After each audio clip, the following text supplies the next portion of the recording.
Hi friends every one, this is Saravanan, double universal ground director. இன்னைக்கு date வந்து January 11, Saturday. Saturday நம்ம வந்து out to start wastage அப்படிங்கிற டாபிக்ல நம்ம ட்ரைனிங் பார்த்துட்டு இருக்கோம்.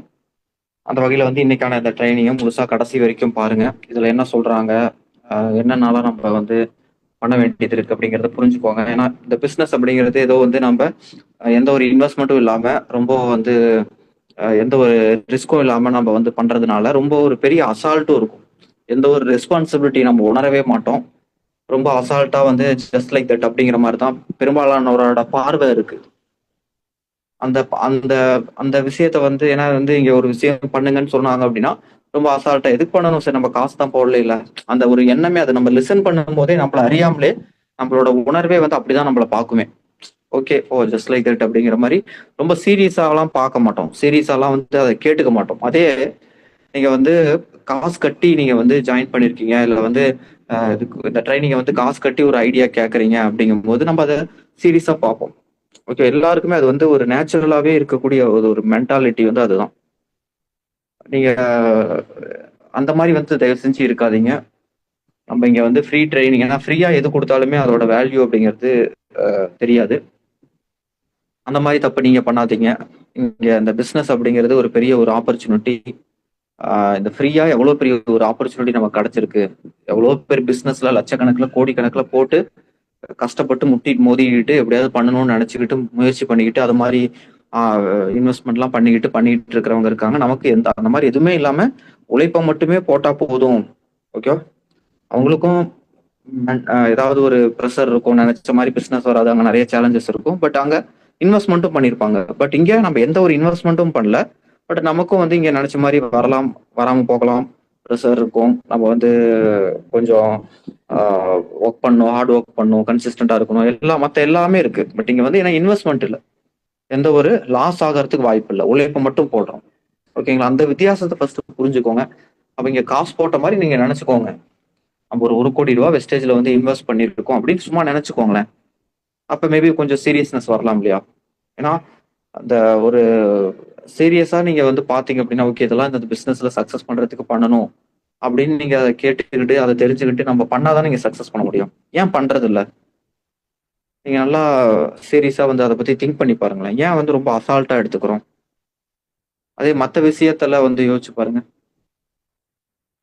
ஏன்னா இப்போ ஒரு வேலையில நீங்க ஜாயின் பண்றீங்கன்னா கூட அந்த வேலை, ஓகே அந்த வேலைக்கு நம்ம போறோம், சொசைட்டில வேலைக்கு போகணும், அந்த வேலையை செய்யணும், அதுல வந்து வரக்கூடிய 10,000மோ 20,000மோ காசுங்கிறது அதுக்காக எல்லாரும் செய்யறாங்க அப்படின்னு நமக்கு வந்து நம்மள அறியாமலே நமக்கு வந்து அது பதிவாயிருக்கு. ஏன்னா அது வந்து நம்ம பழகி இருக்கோம். பட் இந்த மாதிரி ஒரு ஆப்பர்ச்சுனிட்டிங்கும் போது நம்ம ரொம்ப ரொம்ப வந்து அசால்ட்டா ஏதோ வந்து ரொம்ப ஒரு சீரியஸ்னஸே இல்லாம, சரி இது யாரும் பண்ணலைன்னா கேட்க போறது இல்லை, நம்ம பேர் ஒன்றும் யாரும் இது பண்ண போறது இல்லை அப்படிங்கிற ஒரு இதுதான்.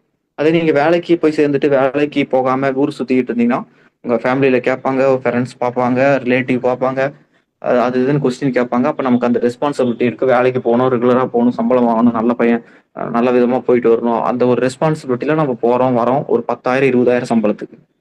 ஐயோ, அதே ரெஸ்பான்சிபிலிட்டியா வெஸ்டேஜுக்கு நம்ம கொடுக்க மாட்டேங்கிறோம். டெய்லி டைம் கொடுக்குறோமா? ஜஸ்ட் திங்க் பண்ணி பாருங்க. நம்ம அந்த மாதிரி தப்பு பண்றவங்களா அந்த மாதிரி இருக்காம கொஞ்சம் நம்ம வந்து யூனிக்கா இருக்கலாம்னு நான் சொல்றேன். ஓகேவா? நம்ம இந்த பிசினஸோட ரெஸ்பான்சிபிலிட்டியை உணர்ந்து இதோட வேல்யூவை புரிஞ்சு ரொம்ப சின்சியரா, ரொம்ப ரொம்ப ரொம்ப ரொம்ப சின்சியரா, டிசிப்ளின்டா, ஓகேவா, பிசினஸ் எப்படி பண்ணணும்னு நீங்க நினைக்கிறீங்களோ அதே மாதிரி பண்ணணும். எந்த எண்ணமான ஓட்டத்துல நான் இந்த மாதிரி பண்ண போறேன், இப்படி ஆரம்பிக்க போறேன் அப்படின்னா அதே மாதிரி பண்ணிக்கிட்டே இருக்கணுங்க. ஓகே, ஒரு நாள் 2 நாள்லயே சோர்ந்து போய் மனம் உடைஞ்சு போய் இல்ல வந்து மனசோர்வு அடைஞ்சு நிறுத்தக்கூடாதுங்கிறது தான் நான் சொல்ல வர்றது. ஏன் நிறுத்துறோம்? ஏன் நிறுத்துறோம்னா அசால்ட்டு. எந்த ஒரு இன்வெஸ்ட்மெண்ட்டும் இல்லை, எந்த ஒரு செலவும் பண்ணல, நிறுத்திடலாம். ஏன்னா நிறுத்துறது இதுல ரொம்ப ஈஸி இல்ல. அதுவே நீங்க வந்து 1 கோடி ரூபாய் இன்வெஸ்ட் பண்ணிருக்கீங்கன்னா நிறுத்த முடியுமா? காசு வராது.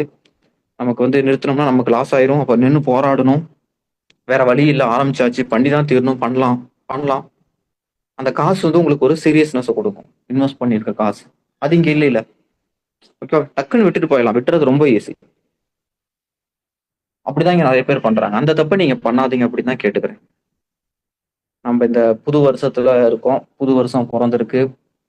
பாருங்க இப்ப காலம் எப்படி வேகமா மாறிட்டு இருக்குன்னு பாருங்க. கொஞ்சம் வெளியே போய் பாருங்க. நீங்க உண்டு வேலை உண்டு, வீடு உண்டு, வேலை உண்டு, வீடு உண்டுன்னு இருந்தீங்கன்னா வெளியே என்ன நடக்குதுன்னே தெரியாம இருந்தீங்கன்னா நாளைக்கு வேலையே இருக்காது, ஃபியூச்சரே இருக்காது.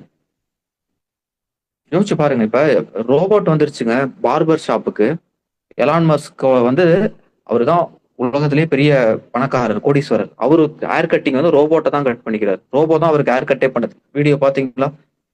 இந்த வீடியோ எல்லாம் வைரலா இருக்கும், நீங்க பார்த்திருப்பீங்கன்னு நினைக்கிறேன். அது ஒரிஜினல் ரோபோட். அவரோட அது ஹேர் கட் பண்றது அந்த ரோபோட் ஒரு ஆளுக்கு பதிலா அது பண்ணுது. அது என்ன சொல்றாருன்னா, ஹேர் கட் பண்றது எவ்வளவு சென்சிட்டிவ், ஓகேவா? ஹேர் கட் பண்றது எவ்வளவு வந்து சென்சிட்டிவான ஒரு விஷயம். அதுவும் மனுஷங்க உட்காந்து அவங்க அசைஞ்சுக்கிட்டே இருப்பாங்க. அந்த வேலையை கூட ரோபோட் பண்ணுதுன்னா எல்லாத்தையுமே ரோபோட் நாளைக்கு வந்துரும் அப்படிங்கறது எலான் மஸ்க் சொல்றாரு. அதுல அதுல அவர் சொல்ல வர விஷயம் அதுதான். அந்த இது எல்லாத்தையும் ரீப்ளேஸ் பண்ணும். எல்லா ஓனர்ஸுமே, எல்லா பிஸ்னஸ் மேனுமே வந்து அவங்க பிஸ்னஸ் வந்து லாபம் அதிகப்படுத்தணும். இப்போ எக்ஸாம்பிள், இப்போ வந்து டிசிஎஸ் கம்பெனி இருக்குங்க. இப்போ டிசிஎஸ் கம்பெனி எவ்ரி இயர் வந்து ஒரு 40,000 கோடி ப்ராஃபிட் பண்ணுது, ஓகேவா? லாபம் மட்டும் 40,000 கோடி எடுக்குது. இப்போ அந்த கம்பெனிக்கு வந்து எப்படி ப்ராஃபிட் அப்படிங்கறது எப்படி கால்குலேட் பண்றாங்க? எக்ஸாம்பிள் வந்து இவ்வளோ ரெவன்யூ வந்திருக்கு, அதுல வந்து இவ்வளோ எக்ஸ்பென்சஸ், நாங்கள் மெயின்டெனன்ஸு, ரெண்ட்டு, எம்ப்ளாயீஸ்க்கு சேலரி கொடுத்தோம், அதெல்லாம் போக 40,000 ரூபா, 40,000 கோடி லாபம் ப்ராஃபிட் அப்படின்னு வருஷத்துக்கு அவங்க வந்து இது பண்றாங்க. அப்படின்னா இந்த 40,000 கோடி அதிகப்படுத்தணும். அப்ப என்ன பண்ணுவாங்க? அங்க வந்து புது ப்ராஜெக்ட் மூலியமா ரெவன்யூ அதிகமாகிறது இன்னொரு டைப்பு. ஆல்ரெடி அங்க வந்து கிட்டத்தட்ட டிசிஎஸ்ல வந்து பல லட்சம் பேர் வேலை செஞ்சுட்டு இருக்கிறாங்க. அதுல இருந்து பல கொஞ்சம் கொஞ்சமா ஆள் வந்து அங்க வந்து எல்லாத்தையும் வந்து ஏஐயா மாத்துறாங்க, ஆட்டோமேட்டிக்கா மாத்துறாங்க. அப்படிங்கும்போது அங்க வந்து எம்ப்ளாயிஸ் வந்து நிறுத்துறாங்க. அங்க ஒரு காஸ்ட் கட்டிங் ஆகுது, அங்க எக்ஸ்பென்சஸ் குறையுது. அந்த எக்ஸ்பென்சஸ் ஆட்டோமேட்டிக்கா ப்ராஃபிட்ல வந்து விழுகும். புது ப்ராஜெக்ட் வந்தாதான் புதுசா நடக்கிற பிசினஸ் நடந்துகிட்டே அவங்க ரெவன்யூ அதிகப்படுத்திக்கிட்டே இருக்கிறாங்க. நீங்க போய் பாருங்க, போய் செக் பண்ணி பாருங்க, இண்டஸ்ட்ரி எப்படி இருக்குன்னு போய் பாருங்க. எல்லா இடத்துக்குமே ரீப்ளேஸ்மெண்ட் வரப்போகுது. அப்ப நம்ம அதுல சர்வே பண்ணணும். நாளைக்கு ஃபியூச்சர்ல நம்ம வந்து கஷ்டப்படக்கூடாது அப்படின்னா இப்பவே நம்ம யோசிக்கணும். அதனால வந்து கிடைச்சிருக்க வெஸ்டேஜ் வாய்ப்பை ரொம்ப சீரியஸா பாருங்க. டைம் வேஸ்ட் பண்ணாதீங்க. இப்ப நீங்க வீண் பண்ணிட்டு ஜாலியா இருக்கிறதெல்லாம் பின்னாடி கஷ்டப்படணும். பின்னாடி வந்து வருத்தப்படணுங்கிறத மறந்துடாதீங்க. இப்ப கஷ்டப்படுறது எல்லாமே பின்னாடி ஜாலியா இருக்கலாம், ஃபியூச்சர்ல ஜாலியா இருக்கலாம், ஏஜ் ஆனதுக்கு அப்புறம் ஜாலியா இருக்கலாம். அந்த ஏஜ்ல கஷ்டப்படணும்னு நினைக்கிறீங்களா? யோசிச்சு பாருங்க. என்ன நம்ம அசட் வச்சிருக்கோம், என்ன நம்ம வந்து ஃபியூச்சருக்காக சேர்த்து வச்சிருக்கோம், ஓகேவா? என்ன நம்ம சொத்து வச்சிருக்கோம், நாளைக்கு வந்து நமக்கு வேலையெல்லாம் காலமெல்லாம் முடிஞ்சு ரிட்டையர்மெண்ட்டுக்கு அப்புறம் நமக்கு வந்து என்ன அசட் இருக்கு, என்ன சொத்து இருக்கு, நம்ம நாளைக்கு அதை வச்சு நம்ம வந்து ஃபியூச்சர் நமக்கு இருக்கு செக்யூர்டு அப்படிங்கிறதுக்கு என்ன உங்களுக்கு வந்து இருக்கு? யோசிச்சு பாருங்க. சம்பாதிக்கிறதெல்லாம் செலவாயிட்டே இருக்கு, என்ன நம்ம சேர்த்து வச்சிருக்கோம்? ஜஸ்ட் திங்க் பண்ணி பாருங்க. அப்ப நம்ம வந்து டைம் வேஸ்ட் பண்ணலாமா? புது படம் என்ன வருது, அந்த படம் சரியில்லை, இந்த படம் சரியில்லை, இவங்க என்ன பண்றாங்க, அவங்க அடுத்த படம் என்ன பண்றாங்க, அவங்க பர்சனல் லைஃப்ல காமிக்கிற இன்ட்ரெஸ்ட்டை நம்ம பர்சனல் லைஃப்ல காமிங்க. அப்பதான் முன்னேற முடியுங்க. இல்லைனாலாம் வந்து நம்ம எண்ணத்தை மாத்தலைன்னா, நம்ம நம்ம வந்து சரி பண்ணலைன்னா நம்மளால வந்து சக்சஸ் பண்ண முடியாது. சரி, ஓகே. நான் இங்க ஸ்ரீராம் அவர் நான் இன்வைட் பண்றேன். அவர் இந்த ட்ரைனிங்கை கண்டினியூ பண்ணுவாரு. 9 மணி வரைக்கும் நடக்கும். தொடர்ந்து கவனிங்க. முழுசா பாருங்க. என்னென்னலாம் இங்க சொல்றாங்க, இங்க என்னென்னலாம் இருக்கு, நம்ம என்னென்னலாம் பண்ணணும் அப்படிங்கிறத புரிஞ்சுக்கிட்டு அதெல்லாம் சின்சியரா ஃபாலோ பண்ணுங்க. தேங்க்யூ. Wish you.